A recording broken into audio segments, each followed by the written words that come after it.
ಪುತ್ತೂರಿನ ಬಳುವಾರಿನಲ್ಲಿ ಇಂದು ಮುಂಜಾನೆ ಬೆಂಕಿ ಅವಘಡ ಸಂಭವಿಸಿದೆ. ಬಳುವಾರಿನಲ್ಲಿರುವ ಹ್ಯಾರಿಂಗ್ ಸ್ಟುಡಿಯೋ ಸೆಲೂನ್ನಲ್ಲಿ ಇದ್ದಕ್ಕಿದ್ದಂತೆ ಬೆಂಕಿ ಕಾಣಿಸಿಕೊಂಡಿದ್ದು, ಡಿಕೆ ಮೊಬೈಲ್ ಹಾಗೂ ತರಕಾರಿ ಅಂಗಡಿಗಳಿಗೂ ಈ ಬೆಂಕಿ ವ್ಯಾಪಿಸಿಕೊಂಡಿತ್ತು. ಈ ವೇಳೆ ಅಲ್ಲೇ ಇದ್ದ ಹೈವೇ ಪೆಟ್ರೋಲ್ನ ಪೊಲೀಸ್ ಸಿಬ್ಬಂದಿಗಳು ತಕ್ಷಣವೇ ಅಗ್ನಿಶಾಮಕ ದಳಕ್ಕೆ ಮಾಹಿತಿಯನ್ನು ತಿಳಿಸಿದ್ದಾರೆ.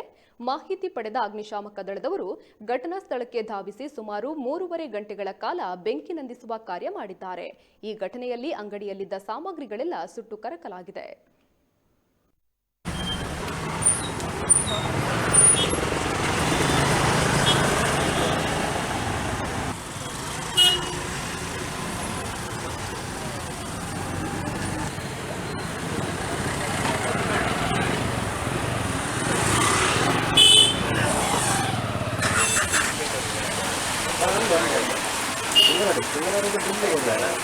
Ini